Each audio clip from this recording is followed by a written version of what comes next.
Thanks for joining us today for the development webinar, Navigating the Digital Future, Career GPS. My name is Jeff Murphy. I'm a member of the Career Programs team here in the Office of Alumni Relations. Today's webinar is sponsored by BU Alumni Relations and Questrom Digital and is offered to our 326,000 alumni around the globe. Throughout your career, BU is committed to helping you define and achieve your professional goals. We aim to do this by providing alumni with access to a series of valuable online tools and social media communities. I know that we have alumni joining us today from faraway places like Sao Paulo, Brazil, Calgary, Alberta, China, Germany, Taipei, Redwood City, California, Pompano Beach, Florida, Louisville, Kentucky, St. Louis, Missouri, Carolina, Puerto Rico, and as always, dozens of Massachusetts alumni from towns like Marblehead, Beverly, Dorchester, Natick, South Boston, and more. For each and every one of you out there, please know that we really value your participation in this program and every event that we offer. Before I introduce today's speaker, some brief housekeeping notes. As you know by now, this webinar is being hosted on our new Zoom online meeting platform. If you experience any trouble with the audio or visual portions of today's presentation, I'll ask that you please contact Zoom support at 1-888-799-9666. Today's presentation is being recorded and will soon be made available for on-demand viewing on the BU Alumni Association website found at www.bu.edu/alumni. Our speakers today are very eager to answer any questions you may have. You're welcome to submit them throughout our presentation using the Q&A feature. You should hover over either the top or bottom of your screen and you'll see a little icon for Q&A. And feel free to enter your questions at any time. We'll leave plenty of room at the end of the presentation to get to those. It's now my pleasure to introduce our speakers for the day. First, Dr. Paul Carlile is an Associate Professor of Management and Information Systems and the Senior Associate Dean for Innovation at Boston University Questrom School of Business. He's also served as the Chair of the Information Systems Department. Before coming to Questrom, he was on the faculty at MIT Sloan School of Management. Dr. Carlile's research has focused on the knowledge boundaries that exist among people in different expertise domains. Paul is one of the world's foremost experts on what can be done to address those boundaries in order to enhance collaboration and innovation. He's used this expertise to develop and design ways to drive innovation in the automotive, software, aerospace, and pharmaceutical industries. Christopher Sprague is a Questrom School of Business Digital Fellow and Senior Lecturer of Information Systems. Mr. Sprague joined Questrom in January of 2017. And currently teaches practicing, managing, and delivering IT and digital strategy to MBAs and visiting executive programs. His work parallels closely the research done by Dr. Venkat Venkatraman and his book, The Digital Matrix, New Rules for Business Transformation Through Technology. Chris has been very involved in the launch of Questrom Digital, created in partnership with the BU Digital Learning and Innovation Initiative. The program offers 6 edX online courses that can be combined to create 2 edX MicroMasters programs, and we're going to dive into the details of some of those great opportunities and resources today. Paul and Chris, thanks so much for being here and doing this presentation for us. And Paul, I'm going to go ahead and give you control, and you should be able to take things away, and the floor is all yours. All right, thank you, Jeff. Welcome, everyone. It's always great to interact with people who are spread far and near.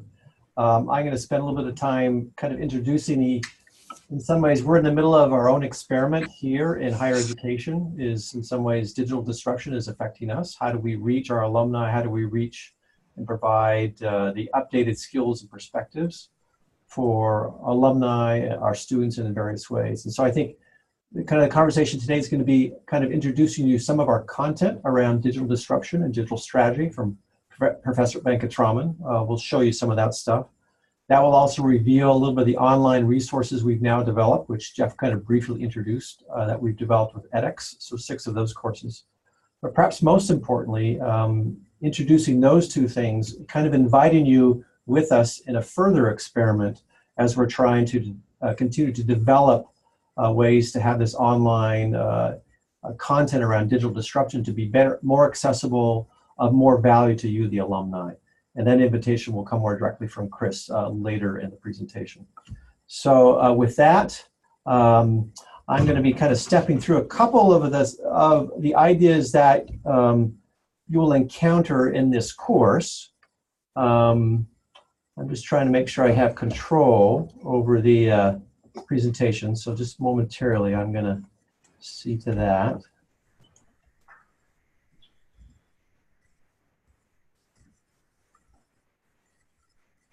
Okay, so one of the things that we typically like to set the stage with, whether in a face-to-face classroom or an online classroom, is to kind of push a set of companies in front of you. This is a measurement of the market cap of the most valuable companies in the world as of January 2007.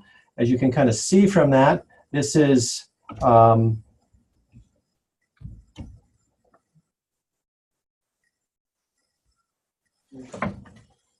having a hard time getting my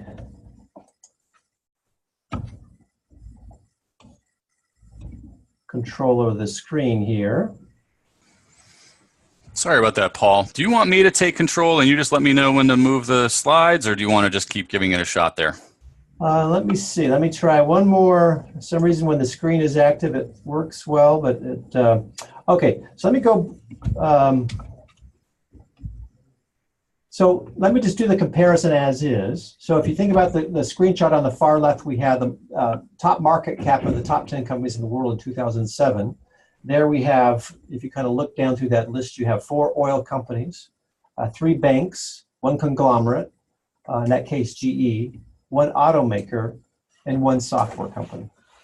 When we look at the list in January 2018, what we have there is a very different kind of list. What we now would describe as 6 digital giants or 6 digital companies. That's Alphabet, in this case Apple, Microsoft, Amazon, Facebook, and Alibaba, all in the top 6. And then followed by 1 conglomerate, a pharmaceutical company, 1 oil company, and 1 bank. So just comparing that a little bit over 10 years, you can see an indicator that the significant disruption in the world, and all these companies who are now on top are digital companies. And the challenge there, as we think about what they do, if you can move that one more slide, Jeff, is the things that they're beginning to do to us is that they are leveraging new business models, that often what we might refer to as kind of ecosystem business models or a business platform model. So they're much more open. They're interacting with their customers more directly. So if you kind of think about Google or Apple or other these companies, they're working directly with the consumer. Sometimes we might refer to as a B2C model versus a B2B model, which in some ways the list of companies on the left-hand side are much more B2B, so business to business, as opposed to, again, under the list of 2018, business to consumer business models. These tend to create new digital capabilities. Those could be very technologically oriented ones. The current things we think about now, machine learning, analytics, things like that, but also new capabilities around agile teams where people are organized from end-to-end solutions, less focused on the functional silos, and also new capabilities around the ability to test ideas quickly and implement them and change the strategies day to day, week to week. Whereas in the past, those changes to strategies often took 3 to 4 to 5 years. In some ways, this kind of suggests that what's happening with companies is that ability to experiment with partners and also with consumers to drive what the business should be focusing on. And so in some ways, that's one of the big things we see with digital disruption. So as we go to that next slide, Jeff, this in some ways creates a situation where whether you are managing a large firm or working inside of a large incumbent firm is where you face significant types of risk. If you kind of, again, using our market cap of the previous slide, over 40% of the value of traditional incumbent firms, what we might now call non-digital or non-digitally born firms, has been shaved off, and their growth has been significantly diminished. And when you talk to these companies, one of the things that you can ask them is that only 16% of those companies have what they would consider is a digital strategy. And of course, one of the questions might be, what's the difference between a digital strategy and a traditional one? And we'll talk a little bit more about that. We also have the learning risk. Just if you look at data alone, data is doubling in the world every 12 hours. Of course, that's due to cheap storage, but also the fact that mobile devices are so interconnected. So lots and lots of data. The question is, what are the consequences? What does it mean? So skills and perspectives needed to be developed by you, by me, by employees of these organizations to understand the consequences of that data, whether, again, it's analytics or managing a team who's doing that analysis, or managing a team who's using that data to drive an appropriate change for a customer, or to understand better which partners they should be working with based on that data or experiments running. And so typically now on the far right-hand side of that, we have a capability risk. And so one of the things we're presenting today is this idea as Questrom, as VU, how to provide better ways for you to continue to engage in lifelong learning. How can you maintain your own capabilities, whether as an individual, in understanding the world, making sense of the world, being a better employee, being a better manager, being a better CEO, or if you work in an organization where you have responsibilities over developing those capabilities, how can you leverage what we as BU have to offer you, what we'll be showing you today, and so some of the risks that you face there. Okay, Jeff, we'll go to the next slide.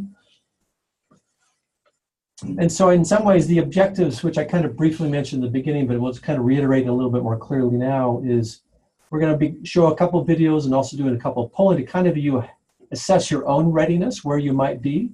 So that's kind of the what. The how is we're going to be kind of showing a few videos about where that threat might be coming from Professor Venkatraman's work. And the outcome, though, that we're desiring here is to kind of show you some of our online content and then invite you back to help us develop that further as we strive to kind of focus particular ways of delivering that to you, the BU alumni. So next slide, Jeff.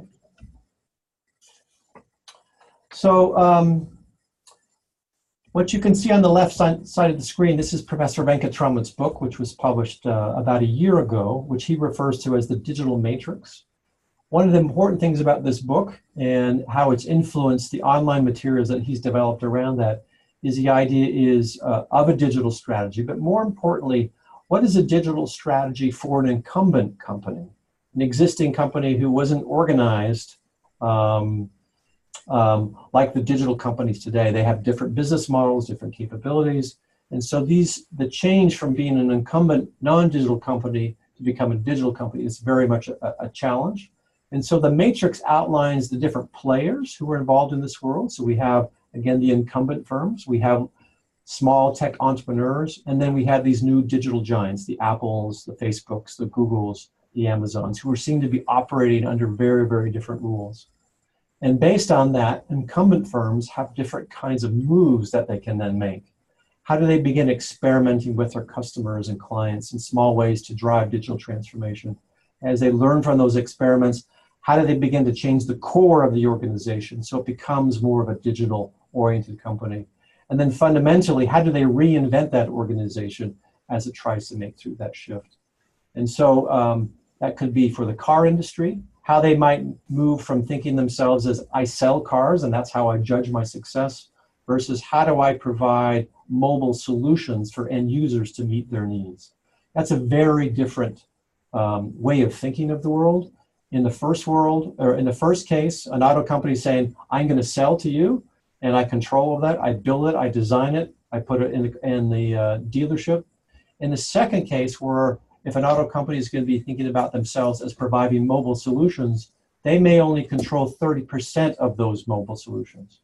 But yet, if that company can think about how do I orchestrate and pull all those partners in, whether it's an Uber or ride sharing, or connections to public transportation in a given metropolitan area, if they can orchestrate and connect all that world, then they're more likely to be a digital company providing these kinds of solutions, other than being relegated to a small supplier of cars to somebody who will, in the end, orchestrate that approach to providing mobility solutions. So with that, Jeff, let's go ahead and show the video and ask you the question, is your business digital? And Paul, as you know, we had a bit of a failure on my end with this video earlier. So I'd ask everybody who's tuned in, if you wouldn't mind, as we roll this video, please use the Q&A box or the chat box. Just let me know if you're having any technical difficulty not hearing the audio. I think it's going to go fine. I'll apologize in advance that it doesn't. But Paul, here we go. Thank you.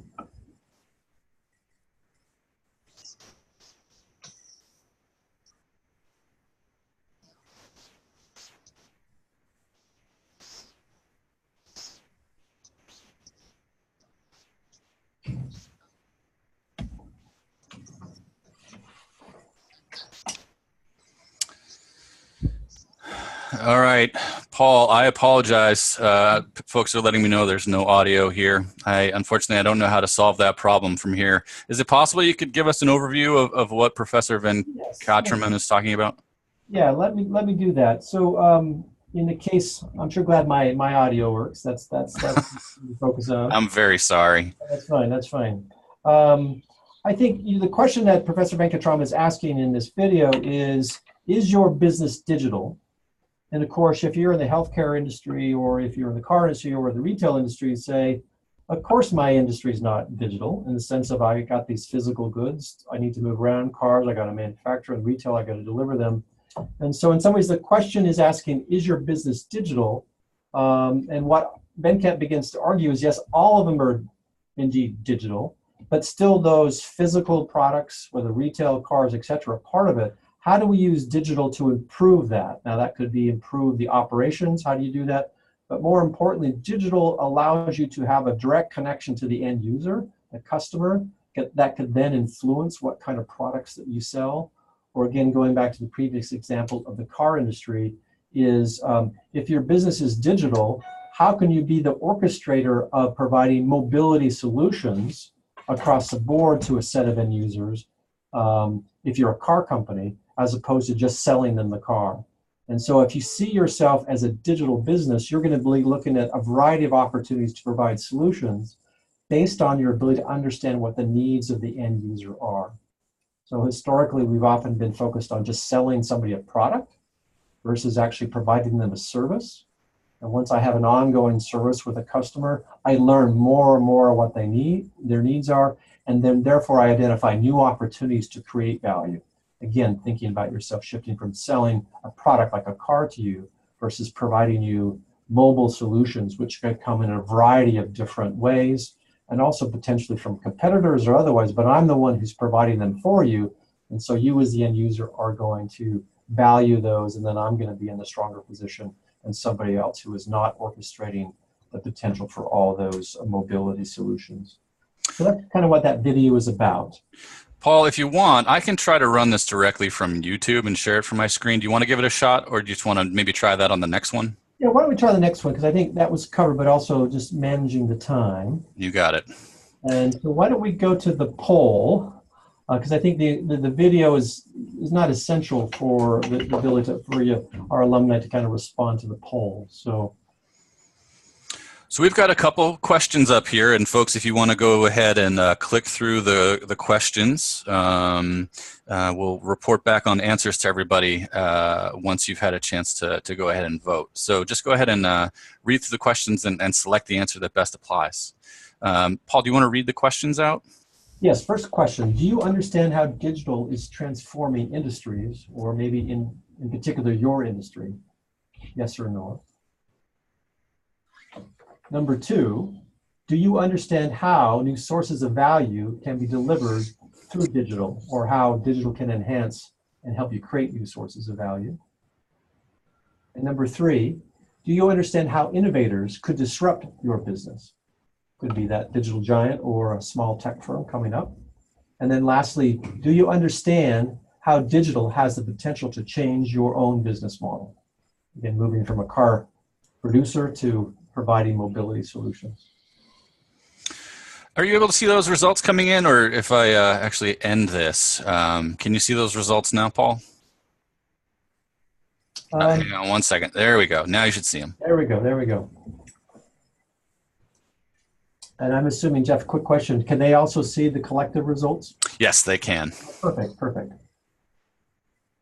And so everyone, you're seeing what I'm seeing. Clearly a strong digital disruption happening to everybody.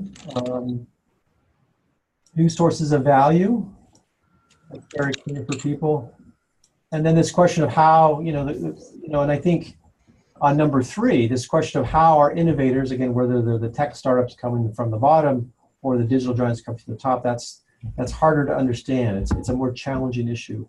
And a lot of the content that we have to provide will help you kind of uncover all those kinds of things. And then the last one here.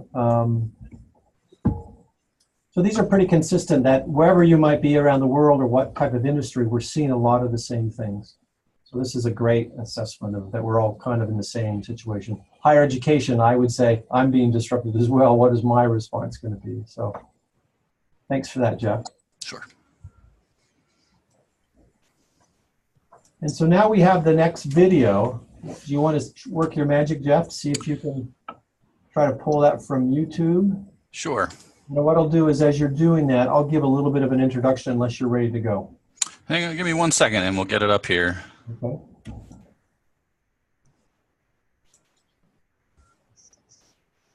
Again, folks, let me know if you can't hear the audio, please.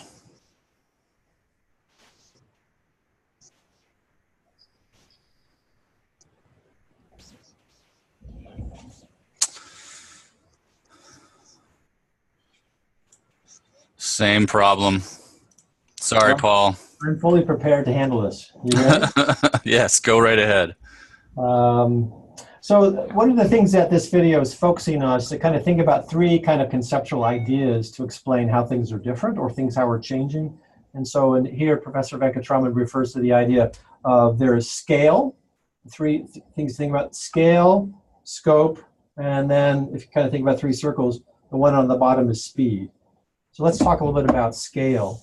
So typically where the world has been, incumbent firms, traditional firms, is I think about in terms of the number of people who buy my product. So that could be 100,000 people, it could be maybe even 1 million people. In the digital world, we start to think about things as web scale. So again, if you think about the number of users on Amazon, it might be 1 billion. You think about the number of users on Facebook, that's 1.2 billion. So this idea of the scale is moving from, again, 100,000, 1 million, all the way up to 1 billion. So that might be the threshold now that's in front of us. How do I achieve that level of scale? Clearly, the internet helps with that, but nevertheless, I need to have a device, or I need to have an app, or I need to have something of value that people are willing to engage at that level. So there's something about that. Now, if I can engage that many people, think of, I have a lot more people I can experiment with, a lot more people I can learn from. So again, digital disruption, digital transformation drives that scale thing up. Scope is quite interesting. Think about traditional notion of scope would have been, I'm only going to sell my product to my given industry. So I'm going to sell more cars, or I'm going to sell an SUV. So how do I enhance the car? What we're beginning to see now in terms of scale, people are starting to cross industries. So if you kind of think about recently, Amazon purchased a company called Whole Foods, which is a kind of an organic set of stores, 2,000 stores in the United States. So it's gone from an online book selling all the way to a very high-end, high clientele food environment. If you kind of look at that on paper, 5 years ago, that would have been a very difficult thing and an unexpected thing. But what Amazon is doing is it's bringing its capability, not just its products to another market or altering a car into an SUV, they're bringing its capability to do fulfillment, to reach out to customers, provide convenience, to provide prime delivery, logistics to another industry.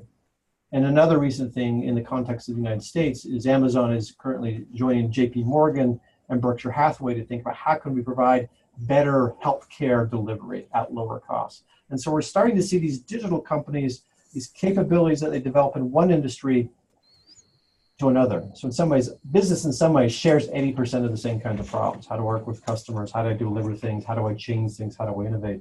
And that's a new thing we're seeing. And so if you think about, in the context of scale, scope, and of course speed then it becomes a natural byproduct. If I'm doing this digitally, I can run those experiments quickly. I can take over Whole Foods logistics supply chain much more rapidly because I've been doing it in the context of online books. So the speed at which they can operate is rapid, which then puts further, if I'm in an incumbent firm and I haven't gone through that transformation, this is going to be very, very hard for me to get to 1 billion in scale, to go across industry, and to do it in any kind of speed that would pretend to keep up. So that's kind of the impact of this video, is kind of drawing out the implications of scale, scope, and speed. And Paul, I'm going to go ahead. I'll send, along with the slide deck, I'm going to send all of our attendees the links to these 2 videos. And again, my apologies for the tech problems on my end. All right. And I think we're now ready for the poll. And as we get to that poll, I'll just give you kind of a voiceover a little bit, just some additional things. Is when I work with companies or teaching executives or our MBAs, I think the big thing that you see is that it's really the ability to drive learning is it's at a scale and a scope and at a speed which is unprecedented. So 1 billion people across industry do it quickly, and it's that ability to learn. So kind of going through these questions Do you understand how digital is transforming industries? Question 2. Oh, sorry, I've got poll number 1 up here again. Let me, That looks pretty familiar. yeah, my fault. Here we go, folks. Thanks for letting me know, Julian. Yeah, thanks, Julian. So let's do that. This looks even better. So poll 2, is your organization harnessing the power of scale, scope, and speed? Of course, different industries are maturing or adopting digital quicker, and so just depending on the industry, these forces are coming. Question number 2, is digital a part of your business strategy and leadership agenda? And number 3, should it be part of your business strategy and your leadership agenda?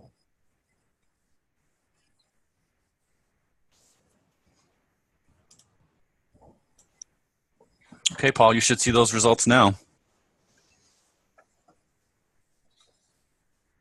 Okay, I think that gives a shared sense from all of us. You know, in some ways, once we went through the examples of scale, scope, and speed, it started to get to the specifics. How far along are we on these 3 dimensions? And so that's why the yeses are lower, right? They would be lower for us at BU and how we deliver our education. How far along are we moving? But again, the interest is there. It's a part of the agenda. That's very shared. And then the question is, how do we then get it in the fabric of the organization? And number 3, clearly, it should be on our agenda. So I think I'm going to turn the time over now to Chris, and he's going to talk a little bit more about the content, some of the various content we've developed around digital transformation, digital leadership, using digital to drive experimentation to kind of flesh this out a little bit more for you. So I'll turn the time over to Chris. Okay, great. Paul, thank you so much. Thank you so much. What I wanted to do is take a quick moment and describe what we're doing at Questrom. As Paul explained, we are doing our own experiments. And so what we did in 2017 is what you see on the screen. We introduced Questrom Digital. The key point here is, if you look at The Economist, that information is the new oil, right, that drives our economy. And if you actually look at the pages, you'll see Google is one of the derricks. You'll see all the big firms we talked about. The point is this: we offered a MicroMasters course focused on leadership, and digital product management. Below you see the 7 courses that make up those 2 programs. Digital transformation strategy, what you've seen from Venkat or will see in the future, is the keystone course that then sets up the others: platform, leading in the digital age. These courses were targeted for MicroMasters students with the expectation that they might, in fact, apply and get their Masters of Science in Digital Innovation. To date, we've had great success. We've reached out to over 150,000 learners across the world and gotten very strong feedback. And in the process, we generated in our experiment a reusable learning asset. Let's go to the next page, please. Thank you. So, in 2018, our new experiment is this. Let's see if we can target professional and enterprise learners, very much the people who are on this phone, very much the people who are responding and acknowledging the importance of digital. The question is, if not you, what about the rest of your organization? And so what we want to do is, we're interested in taking you in our next experiment, which we've taken the content off of edX, we put it on our own platform, and starting on May 16th, we're launching Digital Transformation Strategy. As I will say later, we are looking for a few good people to take that step. Over the course of the summer, we're going to be introducing Leading in the Digital Age Foundations course, and ultimately the Strategy for Business Foundations. So these are going to be offered for free. Also, different than edX, they're going to be self-paced, which means you can take it on your own schedule, and it will consist of the videos, the readings, and the self-reflection questions. That's what we want to see. We want your feedback on that. Next page, please, Jeff. So here's the course. Now, what's interesting is you will actually be able to see the videos. You'll hear Venkat. As he said in one of the videos you didn't hear, he said, software is eating the world.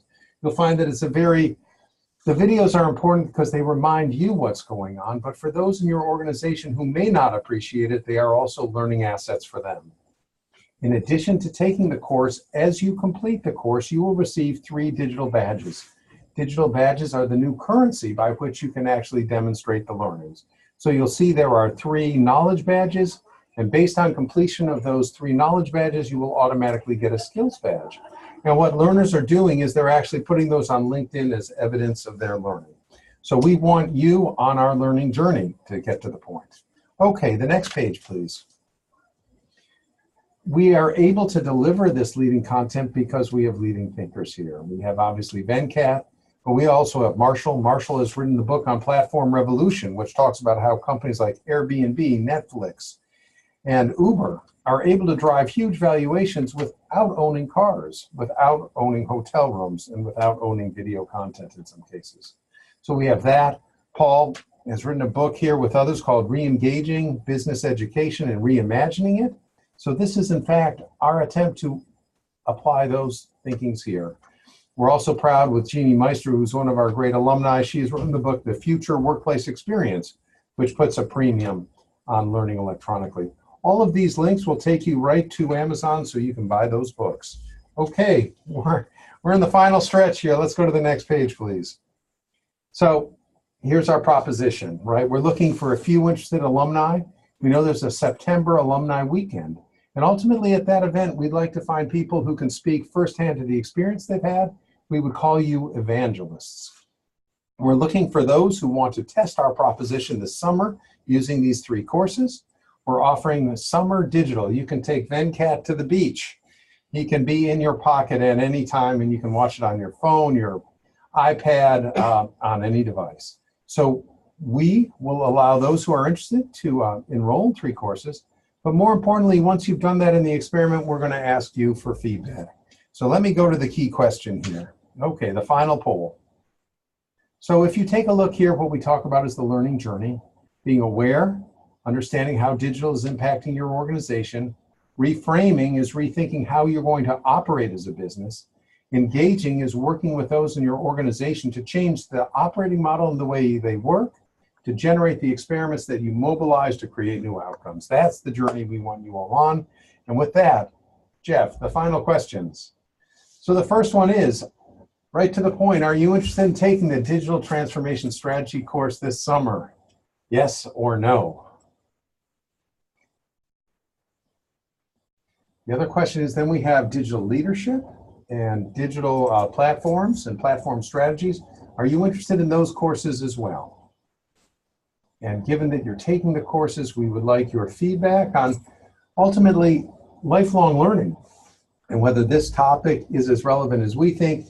We have lost our objectivity, to tell you the truth, but we need you as people who are in the field every day to tell us if what we think matters as much to you.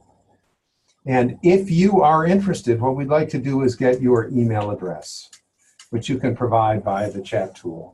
So Paul and I are anxiously awaiting the results here. We're nervous. We've still got some results coming in, and I don't want to tease it too much. You're going to have a lot of interest. Again, folks, if you would, for question number 4, if you're interested in having some folks follow up with you about this opportunity, please use the chat function to give me your email address. I already have several coming in here, Chris.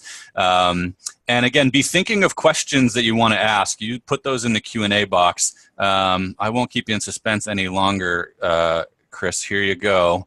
And got a lot of folks that are really interested in. And I'm so excited. This is an incredible resource. And I just want to stress enough, you're looking to do this for our BU alumni, not just Questrom alumni, and it's completely free for this summer, right? Yeah, for the summer it's free, but then Right. we're going to turn on the toll meter. But Right. At the end of the day, this is so encouraging, but we'd like to get some questions. And you'll see on the last page also we have my email address, but we're going to be launching in mid-May, May 18th, Digital Transformation Strategies. So any questions? Paul's right here with me. We're ready, willing, and able. Dawn is just trying to again understand, is there a cost involved? Her father is still talking about the tuition that she paid BU. So again, for the summer, if you could just explain to people one more time how it's working for the summer. One word, 4 letters, F-R-E-E, free. Right. Next question. They're coming in slow, but I've got 1, 2, 3, 4, 5, 6, 7, 8, 9, 10, 11 people who've provided their email address. 12, thank you, Philippe. Is there a good question from S.L. Wilson? Are there materials that folks will be required to buy this summer if they participate as part of your pilot? So the beauty of it is we're calling it Learning as You Like It. It's all online. There's nothing to buy unless you want to buy the book, which I would encourage you to do. But no, the course is self-contained. The course contains all of the videos, all of the readings, and the discussion and self-reflection papers. So no, it's all in a box. And another question that's come in, you mentioned this briefly, but can you review again how long it's going to take people to complete the first course and then either of the second two? Perfect. The first course, depending on your need for speed, you can do, I would say, between 6 and 10 hours. Some people think you can do it as quickly as 4 hours. It depends how long you think about what you read and what your learning style is. But the answer is 6 to 10 hours. And that's including some offline self-work, or is that just the online pieces? No, that's all the reading end to end. Great. The second two courses are what are called foundation courses. Those are each 3 hours. It is the best 3 hours on being a digital leader. And the second one is the best 3 hours on digital platforms, how platform economics work, what the models are. We will then be rolling out more content over the summer because the goal is in the fall to roll out a full curriculum. And can you clarify again, Atanas is wondering which platform this is on. You've moved it off of edX, right? Sure. Yes. So edX is a great platform, but that is constrained by time. So we've had some professional enterprise learners who have been frustrated because they have had to travel for business and miss deadlines. The difference is we are putting it on our own platform. That platform is called Bridge. Bridge is a learning management system. It's fun though because we have gamification, we've got scorecards, we've got all those things. It is a click away and it is directly from us, and we want to make sure that our experiment is to test and see if this learning experience is as good as we think it is. John's wondering if there's any foundational web-based learning you may suggest as a prerequisite before the first class. No. I would argue that as digital consumers, they are in this marketplace every day, and there's no pre-reads. Let's just get to it. Dan is, might be a follow-up is, part of the experiment is what could have been in place or what would be a nice way to follow up. And so we'd be open to that kind of feedback. Right. So as much as we want you to take the course, and we're glad there are 11 people, what we'd like to do then, depending on where you are inside of 495 or remotely, we'd like to get you onto campus this summer. And we can also use the Zoom room like we have here. We'll have very specific questions. You are our focus group, and we are so grateful for your time. Dan's wondering, you talked about the incredible research that Professor Venkat has been doing. Do you have a sense of where his research might be headed next? Oh, what a good question. So Venkat is spending the month of June. The next version is called the Digital Dragons. So guess where he's going to be? He's going to be in China. There is so much innovation going on in China. He's going to be focusing on specifically those companies that are ultimately the Alibabas and others, and how those models are morphing. So that's where he's heading. And can you review again the certification that folks will receive when they complete different courses? Sure. So we had a page earlier in the deck. There are 3 courses that are part of Digital Transformation Strategies. You'll see it here. Thank you for going there. When you complete Foundations, you get your first knowledge badge. Digital Matrix in Action is interesting because what that does is it talks about the automotive industry, the focus on autonomous, what autonomous means, moving from car manufacturing to mobility services that Paul was talking about. Complete that, you get your second badge. And then ultimately the 3 winning moves are really on the chessboard. What are the strategies? There are 3 of them. One is around ecosystems. The second is on co-creation of capabilities. And the third is machine learning. You finish that, you get your 3rd badge. When you complete all 3 badges, you automatically get your skill badge. So in 7 to 10 hours, you can have 4 badges. You'll be a hit at any cocktail party when you roll your badges out. Well, Paul and Chris, thank you so much for the time that you've put into this. And I don't like about myself that I'm sometimes skeptical, but this really is just an incredible opportunity for our alumni that is literally no cost and potential great benefit for them. So thanks again for offering. This is, I would say this is ROT, return on tuition. So Yeah, that's a great way of putting it. Folks, thanks for your questions. I've made note of all of you who've submitted an email address. But again, I would encourage you, Chris has kindly left his email up on the screen here. I'm going to email everybody later today with the slide deck of this and links to the videos that I'm sorry we weren't able to watch. But if you've got follow-up questions, again, Chris, they can go ahead and contact you at any time, right? yeah, and what I would say is the headline says it all. We're trying to connect learning to earning, and there's a clear correlation, so let's go. I've got a bunch of folks that are just chiming in here to say thank you for a great presentation and the opportunity. Thank you for the panelists. Great offering. Thank you so much. So Chris and Paul, thanks for your time. This was fantastic. Again, I apologize to the both of you about our technical difficulties. No problem. Thank you. We roll with it, right? Exactly. On behalf of the BU Alumni Association, my thanks to all of you for participating today. I specifically would like to thank those of you who've donated to BU in the past. We have a great webinar coming up next week called Avoiding the Black Hole, the Job Hunter's Guide to Applying Online. We have over 300 alumni around the world who've already signed up for that one. And I encourage you to sign up for it now by visiting our website at bu.edu/alumni, where you can find out about that event and all the other great things coming up for alumni around the globe. And as always, if you or any BU alumni you know would be interested in doing a webinar presentation for the alumni community, I encourage you to contact me at the Alumni Relations Office or by email at jtmurphy@bu.edu. Thank you, everybody, for your time. Thank you, Chris. Thank you, Paul. And I hope you all have a great day and a great evening, wherever you might be. Thank you. Bye.